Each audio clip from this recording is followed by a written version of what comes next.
அன்புக்கினிய மாணவர்களுக்கு வணக்கம். இந்த வீடியோவில் நடந்து முடிந்த முதல் பருவ தேர்வில் 12ஆம் வகுப்பு வேதியியலில் கேட்கப்பட்ட வினா விடை விளக்கங்களை பத்தி நம்ம டிஸ்கஸ் பண்ணலாம் வாங்க. இதுல கொஸ்டின் நம்பர் 1 பாருங்க. என்ன கேள்வி கேட்டிருக்காங்கனாக்கா, ஹால் ஹெரால்டு முறையில் பிரித்தெடுக்கப்படும் உலோகம் எது அப்படின்றது. சரியான விடை நமக்கு ஆன்சர் அலுமினியம் அப்படின்றது. இதே கேள்வி நமக்கு நிக்கல் அப்படின்னு கொடுத்தாங்கன்னா ஆன்சர் மாண்டு முறை. நிக்கல் அப்படின்னு கேட்டாங்கன்னா மாண்டு முறையில் பிரித்தெடுக்கப்படும். இந்த கேள்வி புத்தகத்தின் பின்பக்கம் இருந்து கொடுக்கப்பட்டிருக்கு. இரண்டாவது கேள்வி பாருங்க.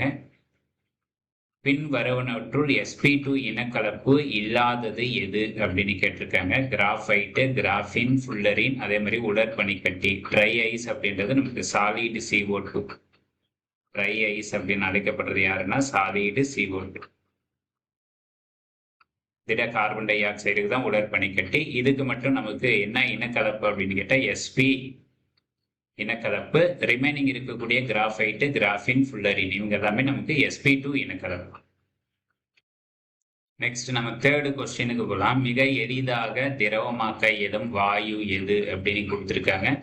இதுக்கு சரியான விடை நமக்கு கிரிப்டான். புத்தகத்தில் உங்களுக்கு ஹீலியம் அப்படின்னு இருக்கும். பட் ஹீலியத்தை விட நமக்கு கிரிப்டானுக்கு அதிகம் திரவமாக்க இயலும். நமக்கு மந்த வாயுக்கள் 18வது தொகுதியில் இருக்கக்கூடிய ஹீலியம், நியான், ஆர்கான், கிரிப்டான், அதே போல ஜெனான், ரேடான். இந்த மந்த வாயுக்கள் டவுன் தி குரூப் அந்த தொகுதியில் மேலிருந்து கீழே செல்லும் பொழுது திரவமாக்க இயலக்கூடிய கேரக்டர் நமக்கு அதிகம். அப்படி பார்க்கும் பொழுது இந்த வரிசையில் நமக்கு கிரிப்டான் அப்படின்றது சரியான விடை. அடுத்த கேள்வி, கனசதுர நெருங்கி பொதிந்த அமைப்பில் நெருங்கி பொதிந்த அணுக்கள் நம்பர் ஆஃப் ஆட்டம்ஸ் எவ்வளவு இருக்காங்க அப்படின்றது. அதே மாதிரி நான்முகி துளைகளுக்கும் இடையான விகிதம். இது புத்தகத்தின் பின்பக்கம் கேட்கப்பட்டிருக்கு. சரியான விடை அணுக்களின் எண்ணிக்கை 1, துளைகளின் எண்ணிக்கை 2 அப்படின்றது 1:2 என்ற ரேஷியோவில் அமைந்திருப்பாங்க. அடுத்த கேள்வி, 5வது கேள்வி பார்க்கலாம். ஒரு முதல் வகை வினைக்கு வினைவேக மாறிலி 6.909 மினிட்ஸ் இன்வர்ஸ் எனில் 75% வினை நிறைவு பெற தேவையான காலம் நிமிடங்கள் எவ்வளவு அப்படின்னு கொடுத்துருக்காங்க. நமக்கு ஆன்சர் ஆப்ஷன் பி. இது புத்தகத்தின் பின்பக்கம் இருந்து கேட்கப்பட்டிருக்கு. இந்த விடைக்கான விளக்கங்கள் தனியாக ஒரு வீடியோ போட்டிருக்கு. நீங்க அதில் பார்த்துக்காங்க. 2.2/3 log 2 அப்படின்றது நமக்கு சரியான விடை. அடுத்த கேள்வி, 6வது கேள்வி பாருங்க. நமக்கு என்ன கொடுத்துருக்காங்க அப்படின்னா, ஒரு டைஹைட்ரிக் ஆல்கஹால் கொடுத்துருக்காங்க. அது கூட யாரை ட்ரீட் பண்றோம்னா sodium hydroxide and diiodomethane treat பண்றோம். ட்ரீட் பண்றப்போ நமக்கு ஒரு ப்ராடக்ட் கிடைச்சிருக்கு. இந்த ரியாக்டன்ட் என்ன ரியாக்ஷன் மூலமா நடந்திருக்கு அப்படின்னு கேட்டிருக்காங்க. இந்த மெத்தேடுக்கு நமக்கு வில்லியம்சன் ஈத்தர் வினை அப்படின்னு பேரு. இதுவும் புத்தகத்தின் பின்பக்கம் இருந்து கேட்கப்பட்டிருக்கு. Williamson ether synthesis. இங்கிருந்து நமக்கு என்ன ரிமூவ் ஆயிருக்காங்க அப்படின்னு கேட்டாக்கல HI வெளியே போயிருக்காங்க. இங்கிருந்து ஒரு ஹைட்ரஜன், இங்கிருந்து ஒரு ஹைட்ரஜன், இங்க இருக்கக்கூடிய 2 I கூட சேர்ந்துட்டு 2 moles ஆஃப் HI ரிமூவ் ஆயிட்டு உங்களுக்கு ஒரு சைக்ளிக் ப்ராடக்ட் கிடைச்சிருக்கு. இதுக்கு வில்லியம்சன் ஈத்தர் சிந்தசிஸ் அப்படின்னு பேரு. 7வது கேள்வி பாருங்க. நீரேற்ற அலுமினாவை நீரற்ற அலுமினாவாக மாற்றும் முறை என்ன அப்படின்னு கேள்வி கேட்டிருக்காங்க. இது உலோகங்களை மெட்டல் உலோகங்களாக மாற்றக்கூடிய செயல்முறையில் இந்த வினாக்கள் கேட்கப்பட்டிருக்கு. ஹைட்ரேட்டட் அலுமினாவை அன்ஹைட்ரஸ் அலுமினாவாக மாற்றக்கூடிய செயல்முறை காற்றில்லா சூழலில் வருத்தல் அப்படின்னு பேரு. இந்த புத்தகத்தின் உள்பக்கம் இருந்து கேட்கப்பட்டிருக்கு. பேஜ் நம்பர் 8 வால்யூம் 1 இதற்கான விளக்கங்கள் இருக்கும் நமக்கு. அடுத்த கேள்வி, 8வது கேள்வி பாருங்க. கனிம பென்சீன் என்பது யார் அப்படின்னு கேட்டிருக்காங்க. இங்கிலீஷ்ல இன்ஆர்கானிக் பென்சீன் அப்படின்றது. அதுக்கு பேர் போரோசோல் அப்படின்னு சொல்லுவோம். அடுத்து போரோசீன். இந்த போரோசின் அப்படின்றது தான் நமக்கு கனிம பென்சீன், இன்ஆர்கானிக் பென்சீன் அப்படின்னு சொல்றோம். நமக்கு பென்சீனுக்கு என்ன மாலிகுலர் ஃபார்முலா சொல்லுவோம்? நமக்கு C6H6 அப்படின்னு சொல்லுவோம். இதே போல இதில் காணப்படக்கூடிய எலக்ட்ரான்களின் எண்ணிக்கையும் இங்க இருக்கக்கூடிய எலக்ட்ரான்களின் எண்ணிக்கையும் நமக்கு சமம்ன்றதுனால இதுக்கு என்ன பேர் சொல்றோம்? கனிம பென்சீன். ஃபார்முலா B3N3H6 அப்படின்றது தான் நமக்கு சரி. அடுத்த கேள்வி, 9வது கேள்வி பாருங்க. ஒரு வினையின் போது சேர்க்கப்படும் வினைவேக மாற்றி பின்வருவனவற்றில் எதனை மாற்றி அமைக்கும் அப்படின்னு கேள்வி கேட்டிருக்காங்க. நமக்கு ரியாக்டன்ட் இருக்கு, அது ப்ராடக்டா மாறுது. இப்போ இதை நம்ம யாரை ஆட் பண்ணும் பொழுது அப்படின்னு கேட்டாக்கல கேட்டலிஸ்ட்டை யூஸ் பண்ணும் பொழுது இதனுடைய ஆக்டிவேஷன் எனர்ஜி இஏவை வந்து என்ன பண்ணுறாங்க நமக்கு மாற்றி அமைக்கிறாங்க. ஸோ ஆன்சர் வந்து ஆப்ஷன் பி, கிளர்வுறு ஆற்றலை வந்து மாற்றி அமைக்கக்கூடியதாக இருக்காங்க. அடுத்த கேள்வி 10வது கேள்வி, உலோகம்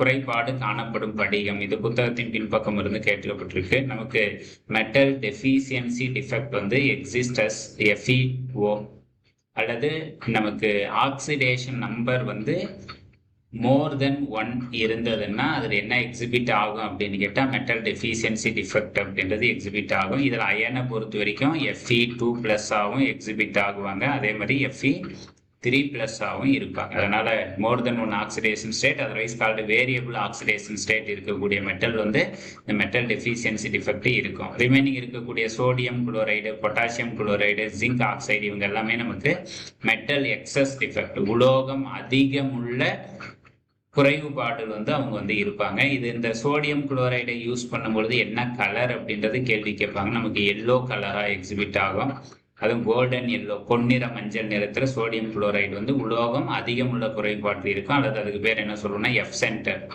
அப்படின்னு சொல்லுவோம். ஜிங்க் ஆக்சைடு வந்து குளிர்ந்த நிலையில் வந்து வெண்மை நிறமாக இருக்கும், ஒயிட், குளிர்ந்த நிலையில். இதை வந்து ஹீட் பண்ணும் பொழுது உங்களுக்கு என்னவா எக்ஸிபிட் நமக்கு என்னவா கிடைக்கும் அப்படின்னு கேட்டால் இட் இஸ் ஆல்சோ எல்லோ, இதுவும் வந்து மஞ்சள் நிறமாக கிடைக்கும். பொட்டாசியம் குளோரைடை வந்து மெட்டல் எக்ஸஸ் டிஃபெக்ட்ல வந்து நமக்கு லிலாக் கலர் வந்து நமக்கு எக்ஸிபிட் ஆகுவாங்க. இது நமக்கு 1 மார்க்கு கேட்கப்பட்ட வினாக்கள். இந்த 10 வினாக்களில் வந்து புத்தகத்தின் பின்பக்கம் இருந்து 8 வினாக்களும் புத்தகத்தின் உள்பக்கம் இருந்து 2 வினாக்களும் கேட்கப்பட்டிருக்கு. அதுக்கு அடுத்தபடியாக 2 மதிப்பெண் வினாக்கள் பார்த்தீங்கன்னா, கசடு என்றால் என்ன, சான்று தருக. 4வது பக்கத்தில் வால்யூம் 1 வந்து இருக்கு. கசடு என்பது இலக்கியம், மாசு, இந்த இரண்டும் சேர்ந்ததுக்கு என்ன பேர் சொல்றோம், கசடு. இலக்கிக்கு உதாரணம் வந்து கால்சியம் ஆக்சைடு, மாசுக்கு எடுத்துக்காட்டு SiO2, கிடைக்கிற கசடுக்கு வந்து கால்சியம் சிலிகேட் அப்படின்றது ஆன்சர்.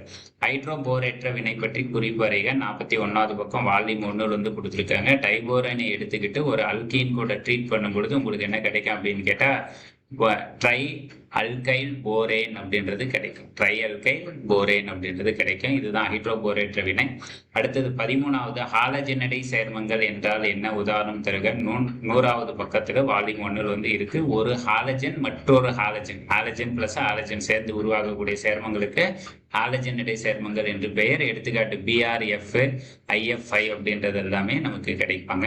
அடுத்தது புள்ளி குறைபாடுகள் என்றால் என்ன, 215வது பக்கம் வால்யூம் 1 இருக்கு. ஒரு உலோக படிகத்தில் நிரப்பப்படாத அணுக்கள் அல்லது நிரப்பப்படாத மூலக்கூறுகள் ஏதாவது ஏற்படுத்தக்கூடிய வெற்றிடங்களுக்கு புள்ளி குறைபாடுகள் அப்படின்னு பெயர் கொடுக்கிறோம். அடுத்தது 15வது கேள்வி பாருங்க. 1-ஃபினைல் எத்தனாலை அமிலம் கலந்த KMnO4 வினைப்படுத்தும் பொழுது என்ன நடக்கும் அப்படின்னு கேட்டிருக்காங்க. இது புத்தகத்தின் பின்பக்கம் இருந்து கேட்கப்பட்டிருக்கக்கூடிய வினா. 149வது பக்கம் 9வது கேள்வியா இருக்கும். நமக்கு இவர் தான் யார் அப்படின்னு கேட்டாக்கல 1-ஃபினைல். இது ஃபர்ஸ்ட் கார்பன், இது 2வது கார்பன். ஃபர்ஸ்ட் கார்பன் என்ன குரூப் அட்டாச் ஆயிருக்காங்க, ஃபினைல் குரூப் அட்டாச் ஆயிருக்கு. ஸோ 1-ஃபினைல் நமக்கு எத்தனால வந்து KMnO4 கூட ட்ரீட் பண்ணுறோம். ட்ரீட் பண்ணும்பொழுது இங்கேருந்து நமக்கு என்ன ரிமூவ் ஆயிடுவாங்கனாக்குள்ள H. இது வந்து ஆக்சிடேஷன் நடக்கிறப்ப உங்களுக்கு என்ன கிடைக்கும்னாக்குள்ள இது secondary alcohol. So during oxidation secondary alcohol get ketone, உங்களுக்கு கீட்டோன் அப்படின்றது கிடைக்கும். அதனால் உங்களுக்கு என்ன கிடைக்கிறாங்க, அசிட்டோஃபினோன் அப்படின்றது கிடைக்குது. இந்த அசிட்டோஃபினோனை ஃபர்தராக நீங்கள் ஆக்சிடைஸ் பண்ணீங்கன்னாக்கா இந்த கார்பன் நம்பர் வந்து உங்களுக்கு குறைவுபாடு, டிகிரீசன் கார்பன் நம்பர், கார்பன் எண்ணிக்கை வந்து குறைந்து உங்களுக்கு என்ன கிடைக்கும் அப்படின்னு கேட்டால் இதெல்லாம் சேர்ந்து இது வந்து உங்களுக்கு பென்சோயிக் அமிலமாகவும் இந்த CH3 இருந்து உங்களுக்கு ஃபார்மிக் அமிலமாகவும் வந்து கிடைப்பாங்க. அடுத்த கேள்விக்கு போகலாம். 16 3 மதிப்பெண் வினாக்கள். இதில் 16வது கேள்வி பாருங்க. கோல்ஃபினையை எழுதுக. 137வது பக்கம் வால்யூம் 2 இருக்கு. கோல்ஃபினைன்றது ஃபீனாலை எடுத்துக்கிட்டு சோடியம் ஹைட்ராக்சைடு கொண்டு ட்ரீட் பண்றீங்க. உங்களுக்கு என்ன கிடைக்கும்னாக்குள்ள இங்கிருந்து நமக்கு H2O, இங்கிருந்து OH போயிட்டு ONA அப்படின்றது கிடைக்கும், சோடியம் ஃபினாக்சைடு. அது கூட கார்பன் டை ஆக்சைடை சேர்த்துறீங்க. 400 கெல்வின்ல 427 பார் ஆட் பண்ணும்பொழுது உங்களுக்கு என்ன கிடைப்பாங்கன்னு கேட்டால் நமக்கு இந்த CO2 வந்து ஆர்த்தோ பொசிஷன் அட்டாச் ஆயிரும். அங்கே இருக்கக்கூடிய ஹைட்ரஜன் வந்து OH மாறிடும். அந்த CO2 கூட NA வந்து கனெக்ட் ஆயிரும். இதை ஃபர்தராக நம்ம என்ன பண்ணுறோம்னாக்கிட்ட ஹைட்ராலிசிஸ் பண்ணும்பொழுது இந்த இடத்துல பிரேக் ஆகிட்டு உங்களுக்கு COOH கிடைக்கும். இதுக்கு பேர் வந்து சாலிசிலிக் ஆசிட் அப்படின்றது ப்ராடக்ட். நெக்ஸ்ட் 17வது கேள்வி, அருகினிய சமன்பாட்டை வந்து எழுதி விளக்கம் தருக அப்படின்னு கேட்டால் k = AE - EA/RT இதுதான் அருகினிய சமன்பாடு. 244வது பக்கம் கொடுக்கப்பட்டிருக்கு. 18வது கேள்வி, துத்தநாகத்தினுடைய பயன்களை தருக அப்படின்னு கேட்டால் 20வது பக்கத்தில் வால்யூம் 1 வந்து இருக்கு. ஒன்று, இரும்பு துருப்பிடிக்காமல் இருக்கவும், நமக்கு ஜிங்க் சல்ஃபைடு வந்து பெயிண்ட் தயாரிக்கவும், மின்சாதன பொருட்கள் ஜிங்க் ஆக்சைடு வந்து ரப்பர் மருந்துகள் தயாரிக்கவும் பயன்படுத்தப்படுகிறது. கொஸ்டின் நம்பர் 19, நைட்ரஜனுடைய முரண்பட்ட பண்புக்கு காரணங்கள் தருகன்னு கேட்டிருக்காங்க. நைட்ரஜனுடைய சிறிய உறவுளவு டயாகாந்த தன்மையை பெற்று இருக்கு. அதே மாதிரி அதிக எலக்ட்ரான் கவர்திறன், பல் பிணைப்புகள் மல்டிபிள் பாண்ட்ஸ், அதாவது நைட்ரஜன் இடையே single bond, double bond, triple bond அப்படின்றதை உருவாக்குறது. இது எல்லாமே நைட்ரஜனுடைய முரண்பட்ட பண்புகளுக்கு காரணம். அடுத்தது, முதல் வகை வினைக்கான அரைவாழ்வு காலத்துக்கான சமன்பாட்டை தருவி. 240வது பக்கம் volume 1 T of is equal to 0.6932 divided by K. இதுதான் முதல் வகை வினைக்கான அரை ஆயுட்காலம். இந்த முதல் வகை வினை என்பது வினை வேகத்தினுடைய ஆரம்ப செறிவை பொறுத்து அமையாது. இது நமக்கு நீட்டு ஜெயிலு ஒரு 1 மார்க் கேள்வி கேட்பாங்க. பாருங்க, நம்ம எடுத்துக்கக்கூடிய ரியாக்டன்ட்டை பொறுத்து இந்த வினை வந்து நடக்கவே இல்லை. வினை வேக மாறிலியை பொறுத்து தான் இந்த வினை வந்து நடந்துட்டு இருக்கு. அதனால இது ஒரு கேள்வி. 5 மதிப்பெண் வினாக்கள் கேள்வி கேட்டிருக்கிறது வந்து நுரைமிதப்பு முறை. 4வது பக்கம் கேள்வி கேட்டிருக்காங்க. நுரைமிதப்பு முறையை பொறுத்த வரைக்கும் நான் 5 பாயிண்ட் எழுதிடணும். தாது வகை எடுத்துக்காட்டு, இதுல நுரை சேகரிப்பான் யாரு, குறைக்கும் காரணி யாரு, நுரை உண்டாக்கும் காரணி யாரு, தாது எங்க இருக்காங்க, மாசு எங்க இருக்காங்க, அந்த பாயிண்ட் எழுதுனீங்கன்னா போதுமானது. டைபோரைனுடைய வடிவமைப்பு 42வது பக்கம் வால்யூம் 1 வந்து இருக்காங்க. அடுத்த கேள்வி, மந்த இணை விளைவு அப்படின்னா என்னன்னா 34வது பக்கம் வால்யூம் 1 NS எலக்ட்ரான்கள் வந்து வேதிப்பிணைப்புக்கு உட்படாது, NP எலக்ட்ரான்கள் மட்டுமே வேதிப்பிணைப்புக்கு உட்படும். இந்த விளைவுக்கு மந்த இணை விளைவு அப்படின்னு பேரு.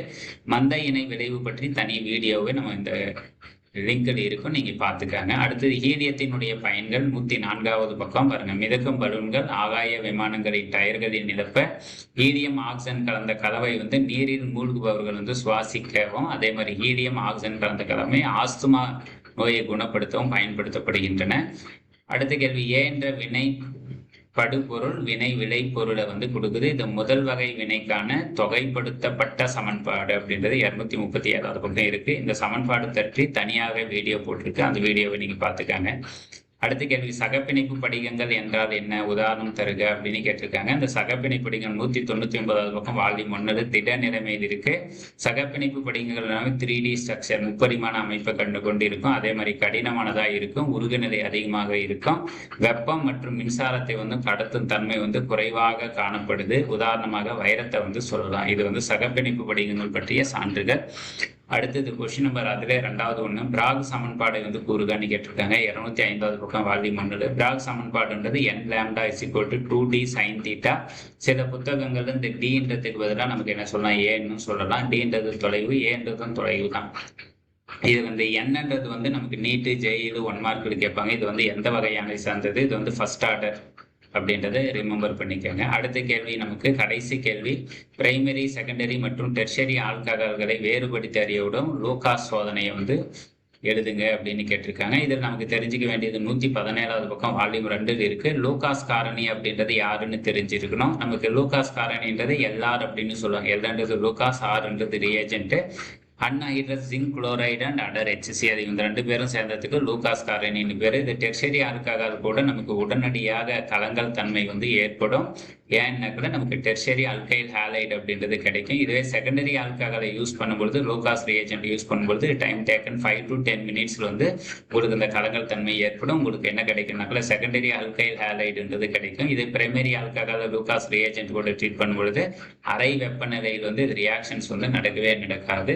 ஸோ இதுதான் நமக்கு லூகாஸ் ரியேஜென்ட்டை பற்றி இன்ஃபர்மேஷன்ஸ். இது வந்து நமக்கு டைபோரேனுக்கான தகவல். டைபோரேனுடைய ஃபார்முலா B2H6 அப்படின்னு சொல்றோம். BH2 அலகுகள் எத்தனை இருக்குன்னா 2 இருக்கு. 4 எலக்ட்ரான்கள் வந்து 2 BHB பிணைப்பில் வந்து ஈடுபட்டிருக்கு. 4 முனைய BHல வந்து 2 சென்டர் 2 எலக்ட்ரான்கள் வந்து இருக்காங்க. 2 BHBல 3 சென்டர் 2 எலக்ட்ரான்ஸ் இருக்கு. இனக்கலப்பு வந்து sp3 ஹைபிரிடைசேஷன் இருக்கு. அதே மாதிரி 8 BH பிணைப்புகளும் 12 இணைத்திறன் எலக்ட்ரான்களும். இந்த BHB பிணைப்புக்கு வந்து பனானா பாண்ட், வாழைப்பழ பிணைப்பு அப்படின்னு சொல்லுவோம். இதுதான் இப்ப நடந்து முடிந்த முதல் பருவ தேர்வில் கேட்கப்பட்ட வினாக்கள், அவற்றுக்கான விடைகள் புத்தகங்களில் எந்த பக்கம் இருக்கு அப்படின்றதையும். தேங்க்யூ, தேங்க்ஸ் ஃபார் வாட்சிங்.